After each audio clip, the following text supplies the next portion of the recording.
उजनी धरणाच्या 3 टीएमसी पाण्यावर 66 लाख युनिटची वीज निर्मिती झाली असून 4 ऑगस्ट पासून या वीज निर्मितीला सुरुवात केली गेली। उजनी धरण 100% भरल्यानंतर 4 ऑगस्ट पासून भीमा नदीत पाणी सोडण्यास सुरुवात झाली। याचवेळी धरणावरील विद्युत प्रकल्पासह दररोज 1600 क्युसेक पाणी सोडण्यात आले। मागील 22 दिवसात या विद्युत प्रकल्पातून तब्बल 66 लाख युनिट वीज तयार झाली आहे। अजूनही धरणातून या प्रकल्पाला पाणी सोडणं सुरूच असून किमान 1 महिनाभर विद्युत निर्मिती सुरू राहू शकते, अशी सद्यस्थिती आहे। जुलै अखेर उणे पातळीत असलेलं उजनी धरण अवघ्या काही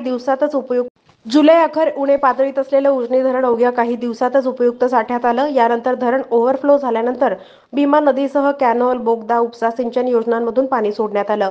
याचवेळी धरणावरील विद्युत प्रकल्पासाठीही 24 तास पाणी सोडलं जातंय। दररोज 3 लाख युनिट वीज निर्मिती तिथून होतीये। उजनीसह अन्य धरणांवरील विद्युत प्रकल्पातून तयार होणारी वीज महावितरणकडून अंदाजे 3.5 रुपये दरानं खरेदी केली जाते। सध्या उजनी धरणातून दौंडवरून 1 लाख क्युसेकचा विसर्ग जमा होत असून पावसाळा 1 महिनाभर आहे, त्यामुळं उजनीवरील विद्युत प्रकल्पातून आणखीन 1 महिनाभर तरी वीज निर्मिती सुरू राहील, अशी स्थिती आहे।